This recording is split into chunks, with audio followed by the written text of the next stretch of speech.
کراچی میں موجود ہیں پاکستان کے کرکٹ سٹار اور پاکستان کے مایہ ناز سپوت جناب شاہد آفریدی صاحب. گفتگو کا آغاز کرتے ہیں شاہد آفریدی صاحب سے. السلام علیکم شاہد آفریدی صاحب. السلام علیکم محمد بھائی. السلام علیکم. شاہد آفریدی صاحب, آپ کرکٹر ہیں لیکن بعض اوقات قوموں کی زندگی میں ایسی صورتحال پیش آتی ہے کہ ہر شخص کو کوئی نہ کوئی کردار ادا کرنا ہوتا ہے. میں آپ سے یہ پوچھنا چاہتا ہوں کہ یہ جو امریکہ کی طرف سے پاکستان پہ بہت سے الزامات لگائے گئے ہیں اور اب آل پارٹیز کانفرنس بھی منعقد ہو رہی ہے کل اسلام آباد میں, آپ کے خیال میں اس صورتحال میں پاکستانی قوم کو اور میڈیا کو کیا کرنا چاہیے؟ حامد بھائی, میرے خیال میں جو آپ کے ساتھ حضرات بیٹھے ہوئے ہیں ان کا اور آپ کا ایکسپیرینس میرے ایکسپیرینس میں خیر بہت زیادہ ہے. جہاں تک میں سمجھتا ہوں کہ امریکہ کی جو بھی پالیسیز رہی ہیں پاسٹ میں, جو انہوں نے کیا ہے, ہمیشہ دوسروں کو استعمال کر کے پھر جب ان کا مقصد پورا ہو جاتا ہے تو ان کو سائڈ پہ کر دیتے ہیں. اور یہی پاکستان کے ساتھ ہمیں پہلے ہی پتا تھا, مطلب کافی محفلوں میں بات ہوتی تھی کہ یہ پاکستان کے ساتھ یہ کریں گے, یہ لوگ اس طرح پہلے یوز کریں گے, لوگوں کو مروائیں گے, اس کے بعد پھر پاکستان کو سائڈ پہ کر دیں گے. تو میرے خیال میں یہ تو پہلے تو ہمیں یہ پہلے ہم ایک نیشن تھے تو ملک نہیں تھا, آج ملک ہے تو نیشن نہیں ہے. تو سب سے پہلے تو میں اپنے آپ کو دیکھ رہے تھے کہ ہم کہاں اسٹینڈ کرتے ہیں. ہم سب سے پہلے ہمارے پاس جو سب سے مطلب ایک پاورفل چیز ہے وہ ہمارا ہے کلمہ. اس دن میں ایک آپ ہی لوگوں کے چینل کے ایک پروگرام دیکھ رہا تھا تو ہماری ایک محترمہ منسٹر ہے, تو انہوں نے یہ بات کی کہ اگر ہمارے امریکہ سے تعلقات ٹھیک نہیں رہیں گے تو ہم لوگ بھوکے مر جائیں گے. تو مجھے بڑا افسوس ہوا کہ بھوکے مر جائیں گے, ہمیں امریکہ کھلا پلا رہا ہے یا ہمیں اللہ کھلا پلا رہا ہے, تو ہمارا یقین ہی بہت غلط ہے. تو سب سے پہلے ہمیں اپنا یقین مضبوط کرنا چاہیے کہ جو کچھ ہوتا ہے اللہ سے ہوتا ہے. ہمارا یقین نہیں ہے اللہ پہ, ہمارا یقین ڈالروں پہ ہے جو کہ امریکہ ہمیں دے رہا ہے, اور جو وہ ہمیں کہہ رہا ہے ہم وہ کر رہے ہیں. ہم اپنے ملک کو کہتے ہیں کہ ہمارا ملک آزاد ملک ہے, لیکن ایسا کوئی آزاد ملک نہیں ہے. ٹھیک ہے.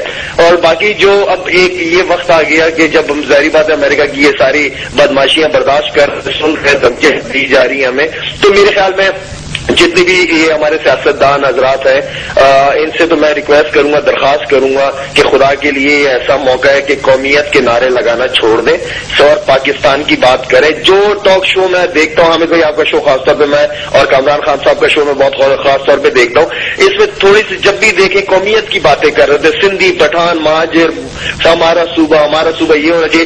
تو یہ ساری باتیں چھوڑ کے پاکستان کی بات کیوں نہیں کرتا کوئی بندہ؟ مجھے تو یہ سمجھ نہیں آ رہا. جہاں کھا پی رہا ہے بھائی, سب سے پہلے آپ مسلمان ہو, اس کے بعد پھر پاکستانی ہو. چھوڑ دو پٹھان, سندھی, مہاجر, بلوچیات, صرف اور صرف پاکستان کی بات کیوں نہیں کرتے جس ملک میں کھا پی رہے ہیں؟ الحمدللہ اللہ تعالیٰ نے ہمیں یہ ملک دیا ہے. کل کو اگر یہ ملک ایران, عراق اور افغانستان بن جائے گا تو ہم کیا کریں گے پھر؟ شاہد بھائی, آپ کا یہ خیال ہے کہ پاکستان امریکی امداد کے بغیر بھی زندہ رہ سکتا ہے؟ کیوں نہیں زندہ رہ سکتا؟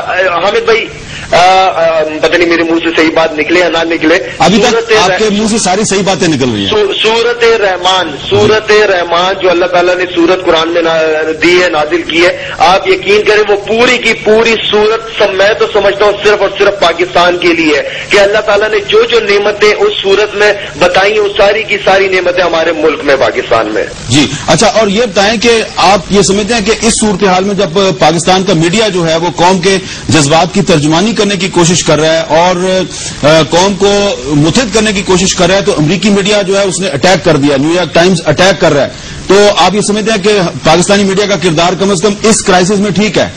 میرے خیال میں پاکستان دیکھیں, جب میں اپنے کرکٹ کے حوالے سے بات کروں گا, جس طرح میں جب کپتان تھا 2011 ابھی ورلڈ کپ جو ختم ہوا ہے, اس طرح جتنے زبردست طریقے سے قوم کو ایک جھنڈے کے نیچے ہماری میڈیا نے لا کے کھڑا کیا, اور اس وقت نہ کوئی سندھی تھا, نہ پٹھان تھا, کوئی نہیں تھا, صرف اور صرف ایک پاکستانی کا نعرہ لگ رہا تھا.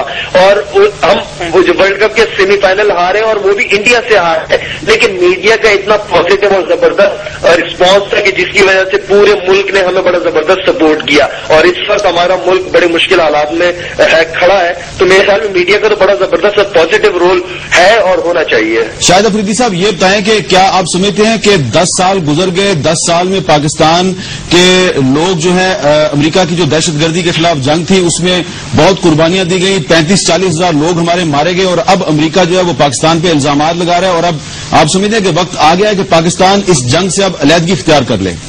ہاں یہ تو ہونا ہی تھا، یہ ہونا تھا. اس طرح پاکستان کو انہوں نے سائڈ پہ چھوڑنا تھا استعمال کر کے، جس طرح میں نے پہلے کہا. یار ظاہری بات ہے حامد بھائی، اب اگر ہم ایک نہیں ہوں گے، اب اگر ہم اپنے دشمنوں کو نہیں پہچانیں گے تو کب پہچانیں گے؟ کب وہ وقت آئے گا جو ہم اپنے آپ کو پہچانیں گے کہ ہم ایک پاکستانی، ہم خود کھڑے ہو سکتے ہیں اپنے پاؤں پہ.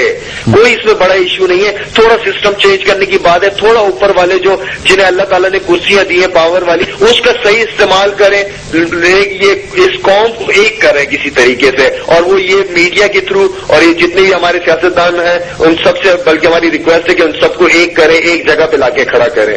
آفریدی صاحب سے ایک بات پوچھنا چاہ رہا ہوں. شاہد آفریدی صاحب، آپ نے جو باتیں کی ہیں اس کو اپریشیٹ کیا ہے ہمارے دونوں جو گیسٹ ہیں یہاں پہ، اور یقیناً پاکستانی عوام کی اکثریت بھی آپ کو سن رہی ہے، ان کو بھی آپ کی گفتگو پہ فخر ہو رہا ہوگا. لیکن آپ کو کہیں تھوڑا سا یہ دھڑکا ہے، کوئی خطرہ ہے کہ کہیں امریکی میڈیا ویسٹرن اب آپ کو فنڈامنٹلسٹ نہ ڈکلیئر کر دے، آپ کو طالبان کا ساتھی نہ ڈکلیئر کر دے، آپ کو ایک جذباتی انسان نہ ڈکلیئر کر دے؟ میرے خیال میں جو میری دل کی بات تھی، جو صاف بات تھی، وہ میں نے کی ہے. نہ میں کسی کا ڈرتا ہوں، میرا ایمان اوپر والے پہ ہے، وہ مارنے والے سے بچانے والا بہت بڑا، اس میں میرے یقین ہے. ان لوگوں سے ڈرنا کیا؟ ملک کے لیے اگر مریں گے تو اس میں کون سی ایسی بڑی بات ہے؟ شہیدوں میں نام آئے گا. اچھا، تو یہ جو لارڈ نذیر صاحب کہہ رہے ہیں کہ آپ کی ساری باتیں ٹھیک ہیں، لیکن وار اگینسٹ ٹیرر سے علیحدہ ہونے کی جو بات ہے، اس کے بارے میں ذرا ری تھنک کریں، ذرا احتیاط کا مظاہرہ کریں، کہیں پاکستان کے لیے بہت سے مسائل نہ پیدا ہو جائیں. نہیں، بات یہ ہے بہت، دیکھیں ہم پہلے سب کچھ سکون سے تھا، سارا کچھ ہمارے لیے تو کوئی ٹینشن نہیں تھی. وہ 7 سمندر پار بیٹھے ہوئے، ساری ٹینشنیں ہمارے ملک میں ڈال دی ہیں، ہمیں وہاں لڑوانا شروع کر دیا. اس سے پہلے تو سارا کچھ سکون تھا، سارا کچھ ٹھیک تھا، بالکل سب کچھ صحیح چل رہا تھا.